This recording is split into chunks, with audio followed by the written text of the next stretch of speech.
met la preuve sous le nez des principaux intéressés qui pourraient intervenir, eh bien, ça ne se fait pas. Voilà. Mais quand on regarde dans Eco Warriors, on voit aussi, on a ceux qui vont essayer de faire quelque chose, mais dans la banlieue de Malik, tous ils vont subir les retombées, et personne fait rien. Ça me fait penser, comme pour les Dames de Feu, ceux qui sont touchés. Il y en a qui font quelque chose, mais les autres, ils font rien. Il s'avère qu'il y a très peu de conscience écologique dans les cités et les banlieues.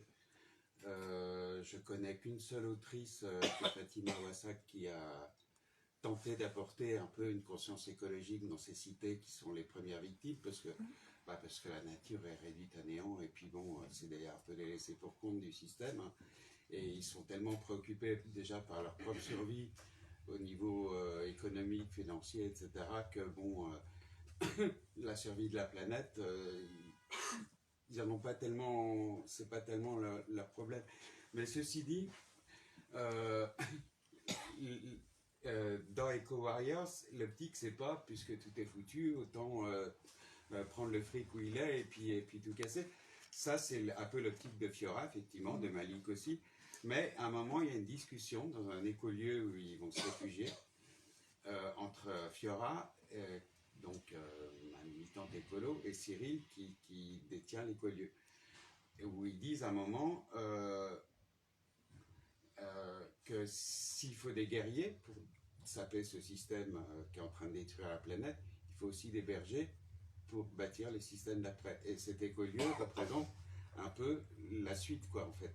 Les systèmes d'après qui peut se rebâtir et sur lequel Malik a carrément une épiphanie. Là, il flash tellement dessus qu'il ne veut plus en partir. Bon, il a été obligé, mais puis je ne veux pas spoiler la fin de l'histoire, mais voilà, lui qui était le banlieusard, voilà, enfin, le gars des cités, le petit dealer, le petit trafiquant qui zonait dans sa cité et puis qui avait une formation qu'il ne suivait jamais, enfin qui n'avait pas d'avenir, tout d'un coup il se découvre, au-delà de la vengeance, au-delà de l'appât du gain, il se découvre une raison de vivre dans cet écolieu où il se rend compte que effectivement qu'il y a moyen que la nature est belle, qu'il y a moyen de la préserver, de vivre en harmonie avec, d'en tirer sa subsistance, etc. Mais Fiora, elle est dans son optique, avant de construire un nouveau système, il faut d'abord saper l'ancien. Et donc, c'est ça, elle a une optique de guerrière, elle. Voilà. Et elle aurait aimé, elle aurait souhaité, enfin elle souhaite que Malik soit tout aussi guerrier qu'elle. Bon, il l'est au début, puisqu'il est motivé par la haine et la vengeance, mais une fois son objectif atteint, cette haine et cette vengeance, en fait, fondent un peu quelque part, et il se cherche un objectif. Et donc l'objectif, c'est le monde d'après qui commence déjà à se bâtir sous nos yeux. Donc non, tout n'est pas fichu, heureusement, tout n'est pas fichu. Bon, j'espère que cette société-là est fichue, oui. Enfin, je pense qu'elle l'est de toute manière, et qu'elle court à sa perte d'une façon ou d'une autre. Et que ça ne va pas se faire effectivement en douceur. Hein. Ça, malheureusement, je le crains, ça ne va pas se faire en douceur, mais comme tout changement de système, l'humanité a changé de société plusieurs fois au cours de son existence. Ça ne s'est jamais fait avec des fleurs et puis des votes. Hein. Il y a toujours eu à un moment un peu de violence, quoi, des manifestations, et qui aboutissent à une évolution après. Bon, laquelle évolution peut aussi, au final, dégénérer, etc. Bon, notre société capitaliste actuelle est née au 19e siècle, après la chute de la royauté. Et après la chute de la royauté, l'espoir, c'était le socialisme, c'était la commune, c'était voilà, les congés payés, c'était les droits égaux pour tous, c'était ça les fondements de cette société. Bon, maintenant, c'est plus ça du tout. Donc voilà, ce système-là doit disparaître et laisser la place à un autre. Et donc Fiora et sa copine, qui est fille de député d'ailleurs, Marjorie, elle lutte pour saper le système. Malik, lui, bon, il accomplit sa vengeance d'une façon ou d'une autre. Il se fait du blé au passage. Puis après, bon, il y a Noman qui est un peu l'esthète, qui lui bon, c'est un peu le poisson des ruines, quoi. Il vit dans les ruines comme un poisson dans l'eau, dans les friches industrielles. Et il y a ce personnage très ambigu de The Beast sur lequel je ne vais rien dire parce qu'il reste très ambigu. Quand on prend les deux livres, on voit que dans les Echo Warriors, alors que dans leurs premières actions, le but c'est surtout de ne tuer personne, tout de suite ils sont traités de terroristes.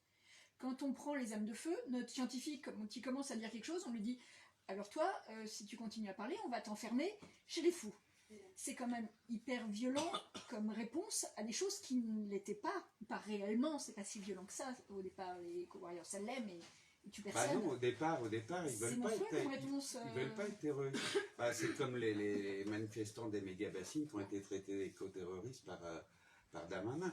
Je me demande où il est le terrorisme là, hein, de quel côté en fait. Hein. Parce que c'est eux qui en ont pris quand même plein la gueule, il faut dire. Alors qu'ils ont tué personne, ils ont, bon, saboté une méga-bassine ou deux peut-être, oui, effectivement, mais il n'y a pas mort d'homme.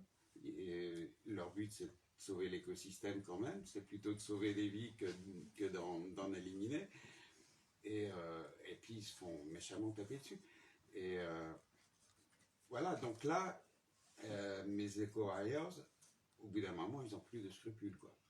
Aussi. Et c'est là que ça génère dans une spirale de violence qui peut que mal finir d'une certaine façon, hein, évidemment. La violence n'est jamais une solution, hein, au final. Ça peut être un moyen, mais pas une fin.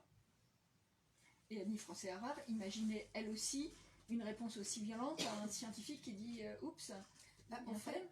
En fait, là aussi, il y a ce scientifique, donc Heinrich, lui, il est confronté à une autorité qui elle-même se protège, j'allais dire, d'une haute autorité qu'elle a au-dessus d'elle. Donc, c'est aussi de s'enfermer, enfin, là, ces gens-là sont enfermés dans un système, c'est assez clanique, ils vivent entre eux, ils se protègent les uns les autres, mais enfin, en croyant se protéger les uns les autres, en fait, c'est un peu le contraire, je trouve, qui se passe. Et encore une fois, ce scientifique, il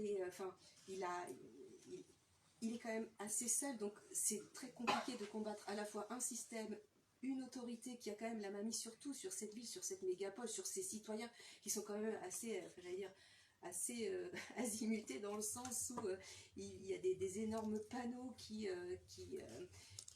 annoncent certains messages, qui leur disent ce qu'il faut faire, à des endroits où il faut se donner rendez-vous, enfin, il y a quand même toute une vie qui leur est dictée. Et donc lui, là-dedans, c'est sûr que quand bien même il alerte sur quelque chose qui est très grave, voilà, c'est quand on n'est pas, enfin, entre guillemets, armé, qu'on a au fond là que son matériau de science à mettre en avant, c'est assez difficile. Mais encore une fois, il faut certainement qu'il arrive quelque chose pour, peut-être pour, ou pas d'ailleurs.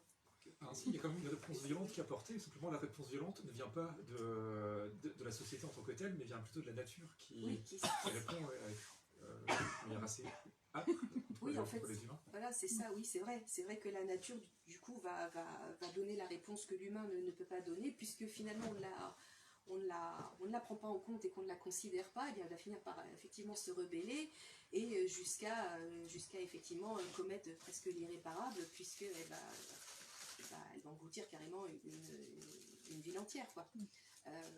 Donc c'est peut-être un peu ça aussi, c'est peut-être un peu sa manière, j'allais dire, un peu comme ça, un pied de nez qu'on se rendait, c'est-à-dire, en fait, vous, les humains, finalement, vous ne pouvez pas, vous n'êtes pas capable d'eux, mais sachez que si vous ne le faites pas, en fait, à côté de ce que vous ignorez et dont vous ne tenez pas compte, vous ne vous occupez pas, répondra à votre place, sauf qu'il n'y aura pas de discussion ou de débat, en fait, ni des questions d'autorité ou de qui est qui. Il y aura une action qui sera irrémédiable, quoi.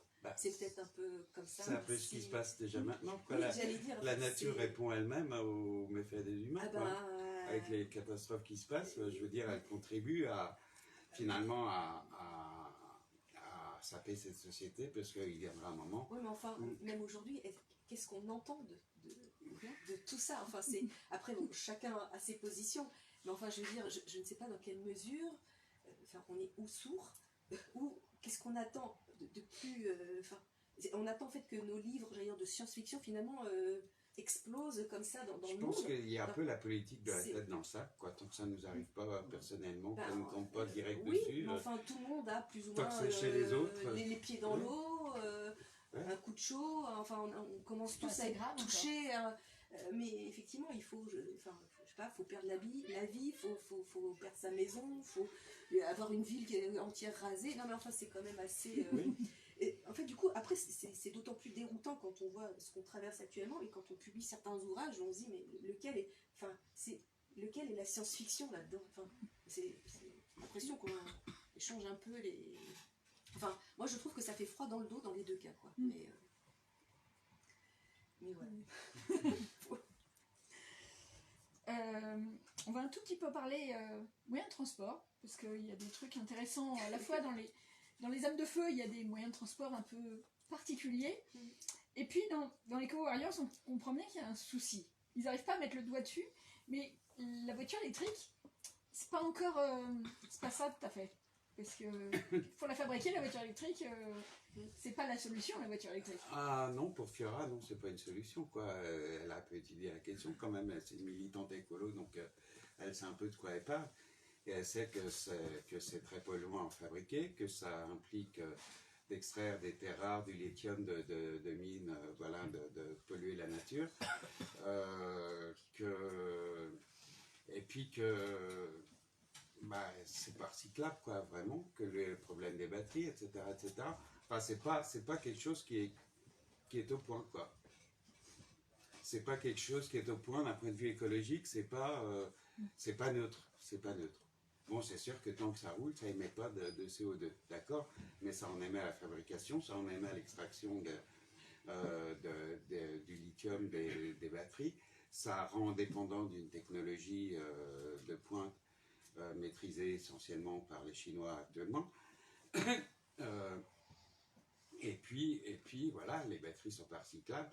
Et non, pour Fiora, mais ce qui est paradoxal, justement, je trouve un peu dans Eco Warriors, bon, pourtant c'est moi qui l'ai écrit, mais quand même, c'est que, par exemple, les gens qui vivent dans cet écolieu-là, qui font de la permaculture et tout, ils sont un îlot de prospérité, dans des landes un peu roussies, un peu désertes, un peu desséchées et tout, mais ils ont un vieux Ford Transit diesel, quoi. Donc ils ne servent pas beaucoup. Bon, ils ont des chevaux, ils attellent des chevaux, ils font leur livraison en carriole, etc. Mais néanmoins, leur seul moyen de transport, en dehors du cheval et de la carriole, c'est ce vieux foutu Ford Transit diesel. D'ailleurs, Fiora fait la remarque, quoi. Vous auriez pu au moins passer à l'électrique. Mais bon, l'électrique, c'est pas dans leurs moyens, parce qu'eux, ils produisent eux-mêmes leur électricité, et puis ils n'en produisent pas assez pour pouvoir recharger un fourgon, les piles d'un fourgon. Donc, les moyens de transport sont pas trop pris en compte, en fait, dans Eco Warriors. Là, je vois, pour leurs actions, Malik, il s'achète une bécane, il roule en Tesla, il se loue des Mercedes, SUV, etc., etc. C'est leur contradiction. Mais on a tous des contradictions. Même les écolos les plus fervents, les plus véganes et tout, je suis sûr, ont des moyens. Bon, déjà, voilà, le téléphone portable. Bon, ils en ont qu'un dans l'écolieu. Ils en ont qu'un, donc ils ont décidé que c'était le téléphone communautaire. Ils n'ont qu'une télé aussi. Mais voilà, tant qu'on n'a pas... je dirais, comment est-ce qu'on peut résoudre ces contradictions, en fait? Tant que ce système dans lequel on vit, et qui nous fait vivre encore, plus ou moins bien, ne nous propose pas d'autres solutions ou qu'on ne lui impose pas d'autres solutions.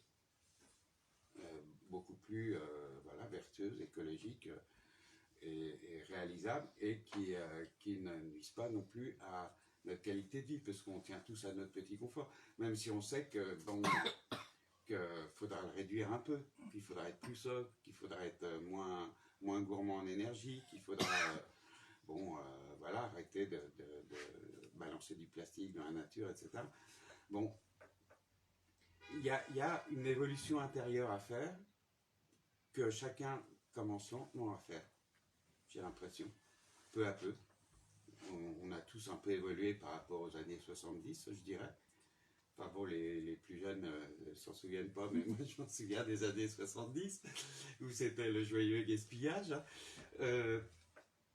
On évolue lentement, mais il s'avère que ce changement climatique évolue, lui, beaucoup plus rapidement qu'on le croyait, ou même qu'on le craignait, quoi. Il évolue très vite. Donc, à un moment, il va y avoir un clash, quoi. Il va y avoir une dichotomie, en fait, entre ce système énergivore et destructeur et accapareur du peu de ressources qui restent, et une nature qui ne pourra plus fournir.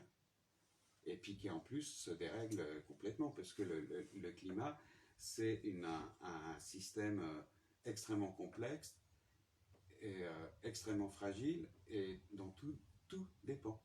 Tout la survie du ver de terre à la station spatiale, on va dire, d'une certaine façon. Et ouais, dans les âmes de feu, c'est alors déjà les gens ils marchent plus.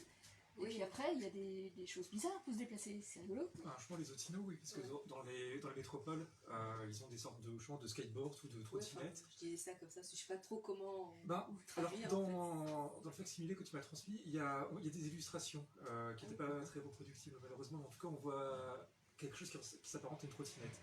Donc voilà, donc en fait, ils ne se déplacent plus. Et parfois, ceux qui vont en tout cas vivre à la campagne, il y a des personnages qui vont choisir de s'exiler à la campagne, vont faire des exercices de marche pour s'habituer justement à avoir des cuisses qui leur permettent de faire un peu plus que 3 pas. Et il y a autrement l'arachnion qui c'est une sorte de bolide qui a 8 pattes, comme une araignée en fait, d'où le nom. Oui, c'est une espèce peut-être de vaisseau, enfin je sais pas, dans lequel Henrik, d'autres scientifiques assez bougons, vit, et où il fait son laboratoire, etc. Et c'est aussi avec ce moyen de locomotion qui va tenter de s'extraire un petit peu de toute cette folie citadine. Mais c'est vrai que... C'est un peu une sorte de véhicule de luxe en plus, tel que c'est décrit dans le livre. Il faut qu'avoir... En fait, les personnages ont tous un numéro d'unité qui indique leur position sociale, et donc il faut avoir un numéro minimal afin de pouvoir posséder, je pense, un arachne, tandis que les Otinos, donc les trucs que l'on met au pied, ça tout le monde peut en avoir. Ouais. D'ailleurs, la ville en plus elle-même s'adapte en fonction de ça. Plutôt la conception de la ville est adaptée en fonction de parce que les gens ne marchent plus, il n'y a plus d'escalier, il n'y a que des rampes en fait, tout est fait pour que l'on puisse circuler le plus fluidement possible. Et de haut en bas aussi. Et de haut en bas, oui. C'est-à-dire qu'en fait, je ne sais pas si... Moi, ça m'avait fait penser un petit peu... vous avez certainement vu ce film, Le 5e élément. Je ne sais pas si ça parle à certains. Et en fait, la mégapole A15 me fait un peu penser à ça. En fait, c'est des constructions un peu comme ça, qui vont assez haut dans le ciel. Et où, là dans le film, ils baladaient à travers des espèces de capsules. Et là, en fait, avec votre Aotino, vous pouvez donc aller voir un voisin qui habite à tel étage, vous pouvez aller à droite, à gauche, descendre, et en fait, vous pouvez presque vivre avec ce moyen de locomotion à vos pieds. Et ce qui fait que, effectivement, quelque part, nos jambes sont censées aussi être un moyen de locomotion, mais dans les âmes de feu, en fait, quasiment, cette civilisation qui est censée être la plus intelligente que nos cavaliers, mais en fait, quelque part, ils ne savent même pas se servir de leurs jambes ni de leurs pieds, ils ne savent pas marcher. C'est-à-dire que dès qu'on leur enlève leur Aotino, ils sont complètement... ils perdent l'équilibre, si jamais ils doivent courir, oui, tout ça devient assez compliqué, quoi. Donc là aussi, moi je trouve que, justement, à travers tout un tas de choses comme ça que Annie Francis-Harrar raconte, il y a aussi un petit peu... je trouve une certaine dérision de... En fait, quelque part, on est composé de tout ce dont on aurait besoin pour fonctionner.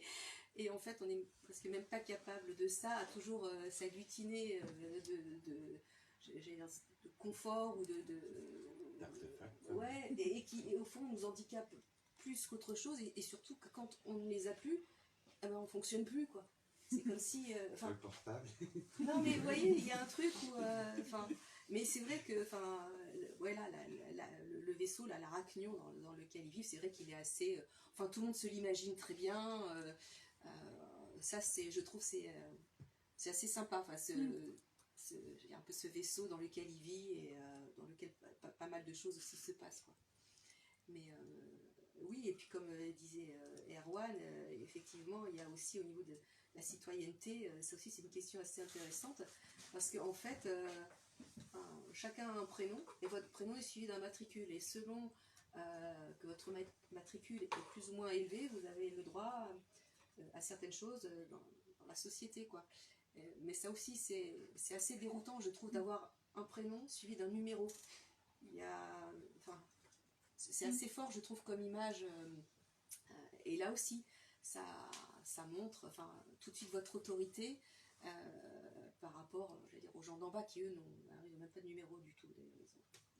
Les paysans, ouais, ils n'ont pas de numéro. Ils ont quasiment même pas de prénom, je crois, ou très peu. On les connaît pas. Par contre, le truc qui est rigolo, c'est que donc, la ville est dirigée par, on suppose, une sorte de maire qui, lui, c'est juste le numéro 50 000. Il n'a même plus besoin d'un prénom. Juste son numéro d'unité suffit à asseoir son autorité, en fait. Voilà, oui, finit par s'appeler, enfin, son prénom, je crois que c'est Gustavo. Que je disais toujours Non, pas Gustavo. Gustavo, je parle du maire. Ah, en fait. le ministère 50, ouais, 150 000, ou je sais pas quoi.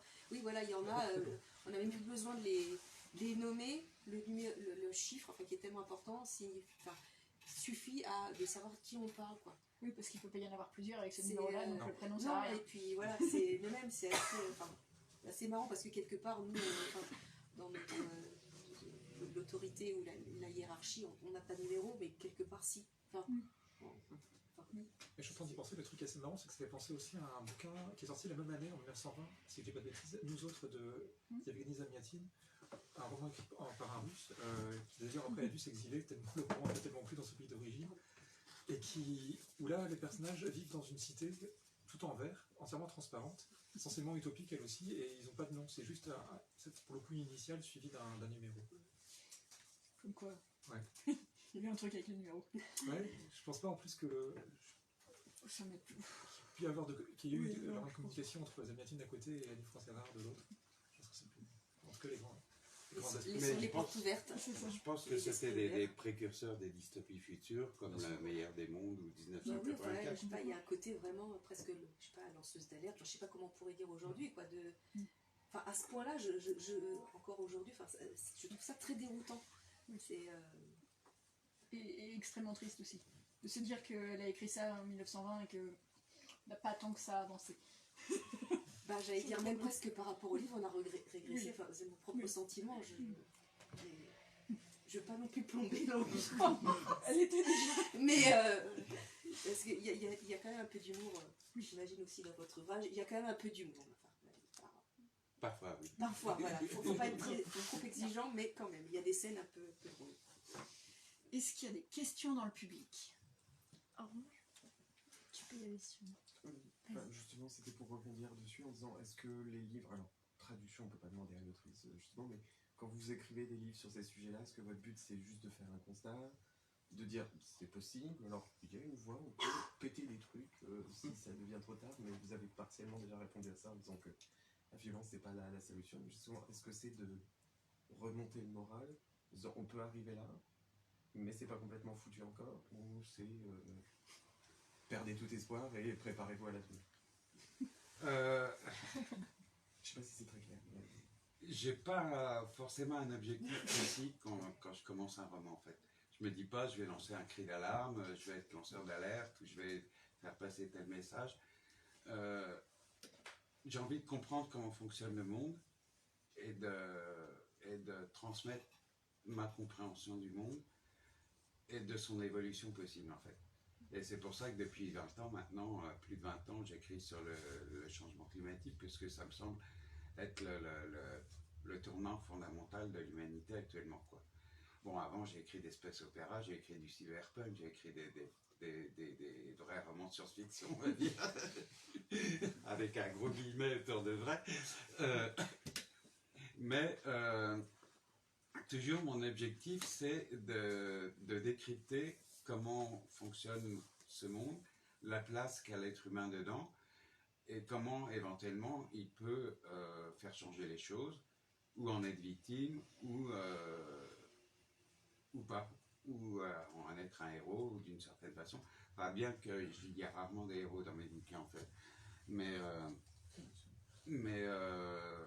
il y a des personnages qui agissent. Bon, là, c'est vrai que à l'origine des Co-Warriors, il y a une certaine colère quand même. Donc c'est plus un miroir de dire on est en train de faire ça, Voilà. regardez, si ça vous plaît pas, faites quelque chose. Voilà, Sinon, il y a une certaine colère. Je me suis dit, bon, bah voilà, la jeunesse lutte pour son avenir, pour le climat, pour la planète, pour essayer d'avoir un monde viable. Et puis, on est en train de la massacrer d'une certaine façon, quoi. Ce système qui s'accroche, qui se cramponne à à ses biens, à ses valeurs, à ses richesses comme la moule au rocher, en fait, en train de tuer son évolution, quoi, de tuer sa jeunesse, de tuer la jeunesse qui est l'évolution de la société. Donc c'est normal que la jeunesse se révolte. Donc après, je me suis dit, ben voilà, comment ça va se faire? Voilà, ça a été après ma question. Bon, on en est là, voilà, on manifeste, on se fait taper dessus, on va en prison. Il y en a qui en meurent parce qu'il y a des morts. On se rend compte que faire des pétitions sur Internet, c'est du pipeau. Donc il faut trouver une autre forme d'action. Comment ça va se passer? Donc après, je réfléchis, puis de là, je bâtis une histoire, je trouve des personnages, et puis voilà, ça donne les échos rires. J'aurais pu partir dans une autre direction aussi, peut-être partir de l'écolieu en fait, et puis chercher comment vivre en dehors du système. Ça aurait pu être tout autrement. Peut-être que je le ferai un jour d'ailleurs, c'est pas exclu. Mais bon, pour l'instant j'ai d'autres projets, mais voilà, c'est à chaque fois c'est un constat, que ce soit AquaTM ou Exode, c'était un constat de comment est le système, comment est notre société, où va-t-elle et comment on va vivre ou survivre, revivre ou pas vivre dedans. Voilà, c'est... Après, on en tire le message qu'on en veut. Bon, il y a des actions qui sont assez bien décrites. Des fois, ça peut servir de mode d'emploi, peut-être à certains. Bon, ou pas, parce que bon, j'ai pas testé, hein. Ça reste que de la théorie.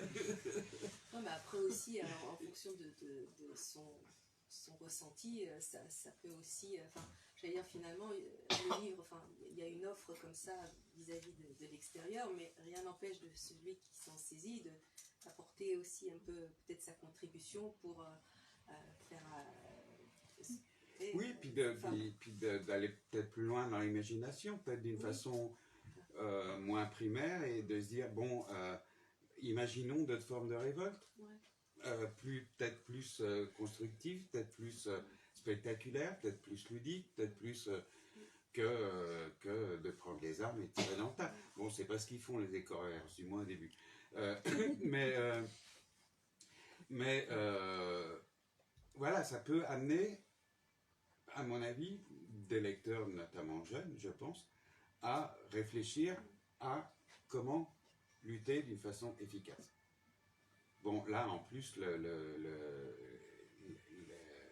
fric qu'ils ramassent, qu'ils extorquent aux riches PDG et tout, pour Fiora, c'est pour financer la cause de la Terre. Hein. C'est son objectif, c'est pas de devenir riche. Bon, pour Malik et ses copains de banlieue, c'est un peu plus flou voilà, bon, financer la cause de la Terre, d'accord, mais enfin bon, moi j'aimerais bien avoir une belle moto, moi j'aimerais bien filer du fric à ma famille, moi j'aimerais bien avoir une belle baraque, enfin bon, mais néanmoins ils cherchent pas à reproduire, c'est pas des bandits quoi, ils cherchent pas à tout ça juste pour leur gueule quoi, ils veulent vraiment. Malik, lui, son objectif aussi, c'est que sa mère se sorte de son emploi de femme de ménage, qu'elle puisse repartir au village, qu'elle puisse se reconstruire une vie, quoi. Que sa sœur puisse faire des études, enfin, voilà, ils ont des objectifs assez nobles quand même. On va pas tout raconter, parce qu'il faut que les gens... C'est vrai que c'est pas évident de tout dire. On avait une autre question. Oui. Alors moi c'était plus au niveau de la traduction des Dames de Feu. Du coup je voulais savoir, est-ce que ça rajoutait une difficulté du coup de traduire un texte où on ne peut pas communiquer en fait avec l'auteur du coup pour comprendre certains détails etc. Du livre? Oui, c'est plus difficile. Du coup, il a fallu faire autrement et donc traduire du mieux que je pouvais d'après ce que je comprenais le mieux du texte en fait. Et dire que sûrement ceci voulait sûrement dire cela et ce genre de choses en fait. Et en plus, c'est un Allemand de 1920, quoi. Donc, Alors, il y Ouais, a eu. les autrichiennes même, c'est... autrichien. Ouais. Ce qui s'est passé en fait, c'est donc le texte a été ressorti en Allemagne en 2021. Et à cette occasion-là, en fait, l'orthographe a été un peu modernisée. Il y a eu une différente modernisation de l'orthographe allemande. Et à ce moment-là, du coup, ils ont modernisé d'une part la graphie et aussi parfois ils ont procédé à un peu d'édito pour changer les termes les plus surannés par des termes un peu plus actuels. Donc, la version que j'ai eue entre les mains à traduire était très compréhensible en fait.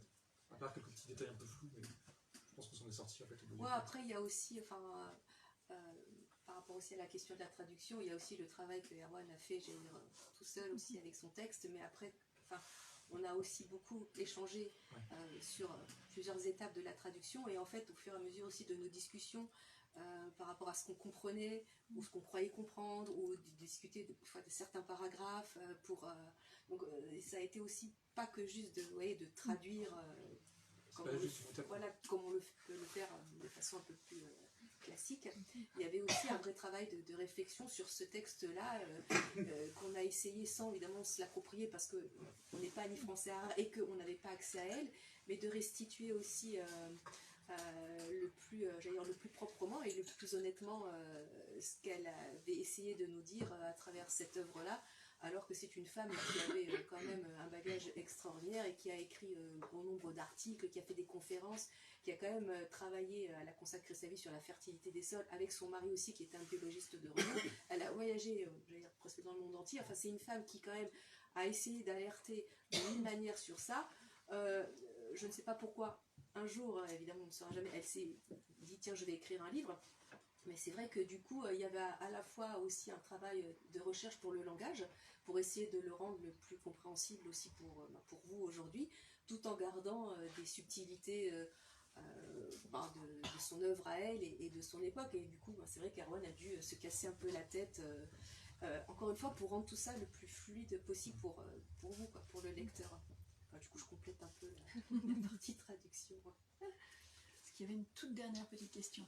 Oui, bonsoir. Bonsoir. Les âmes de feu sont sorties en 1920. Est-ce que vous savez dans quelle période elle l'a écrit?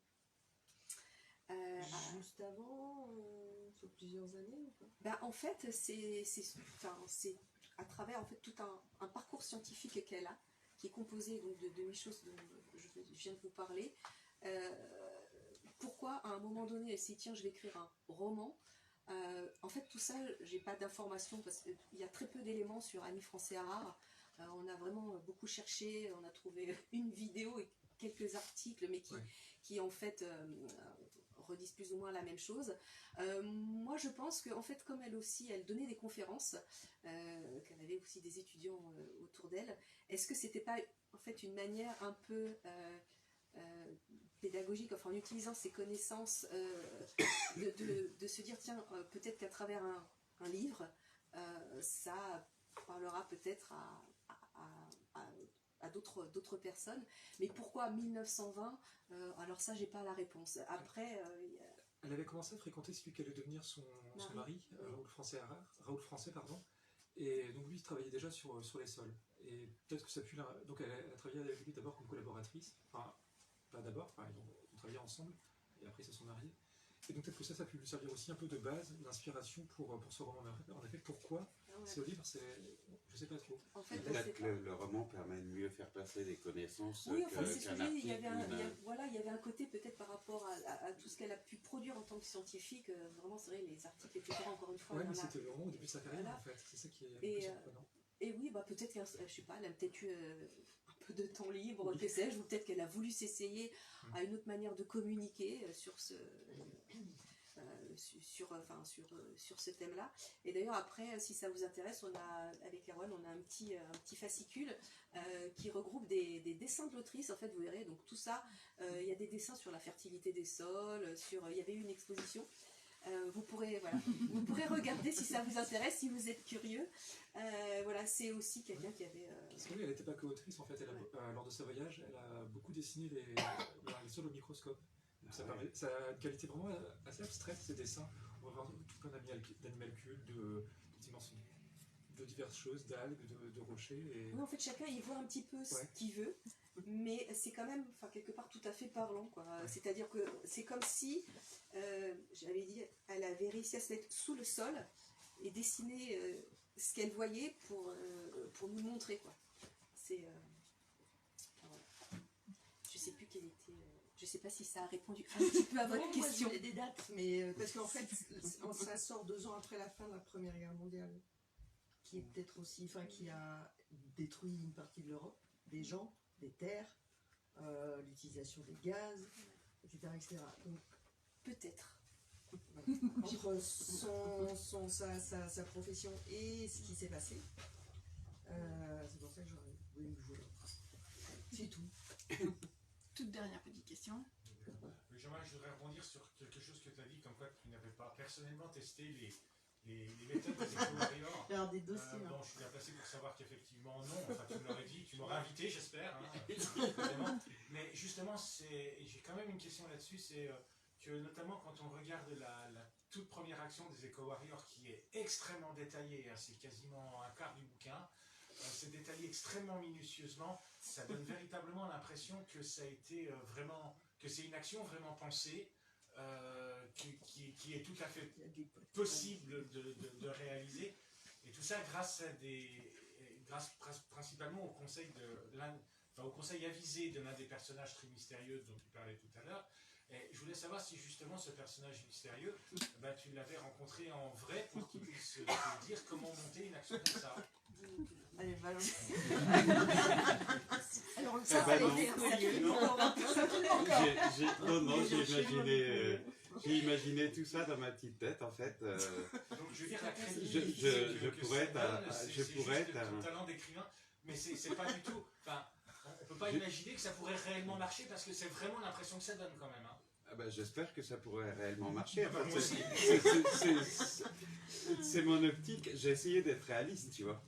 C'est gagné. J'ai essayé de monter, qui monte une opération, justement, ils sont conseillés par Zébis, qui est peut-être un ancien paramilitaire et tout, on ne sait pas trop qui il est, donc il leur donne des conseils, effectivement. Mais non, moi j'ai fait des études. J'ai regardé, j'ai étudié voilà, comment saboter un pipeline, les textes de Deep Green Resistance, le gang de la clé à molette, enfin bon, j'ai étudié divers moyens d'action, et puis de tout ça, j'ai fait une soupe que j'ai bien moulinée, et puis j'en ai tiré ce qui me paraissait possible de faire pour des jeunes inexpérimentés, qui n'avaient pas accès à des moyens phénoménaux. Bon, acheter des flashballs, des paintballs, c'est à la portée de tout le monde, hein. Non, mais enfin, je veux dire, même justement, en ce qui concerne le matériel, c'est quasiment. C'est à peine si tu donnes pas le prix du feu de bar, quoi. C'est impressionnant. T'es bien formé quand même. Je me suis renseigné. Ouais. Il fallait que ce soit plausible. Ouais. Et leur deuxième action avec l'attaque du yacht et tout, Arrête, j'ai passé des heures à explorer ce foutu yacht. On raconte pas toute l'histoire. On raconte pas toute l'histoire. Faut que les gens. Le yacht, il existe. Enfin bon, pas exactement au boulon près, mais il existe. Et voilà, après, comment il attaque, c'est plausible. Bon, voilà, c'est plausible. En tout cas, ça donne envie d'essayer. Je cherche à être plausible. Nous sommes toujours en direct, je précise. C'est pas, tu vois, on n'est pas dans c'est pas Rambo ni Bruce Willis, quoi, tu vois, on va pas sauver, ils vont pas attaquer, ni sauver le monde, ni attaquer une armée entière à eux tout seuls avec, voilà. Non, comme toujours, je cherche à être réaliste, hein. Donc c'est réaliste.